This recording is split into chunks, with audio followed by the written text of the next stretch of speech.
Hey guys, this is QuickLearn, and for today's video, I'm gonna be teaching you how to change your Netflix payment way. This will be a short and easy tutorial, so don't forget to like to see more awesome tech content. And let's get started. The first step is actually not opening your Netflix app.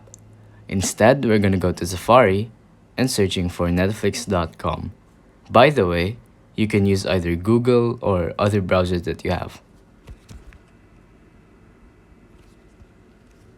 Now that we're here, make sure that you've logged in your Netflix account. So, all you have to do is tap on the three lines at the top left corner and then tap on account.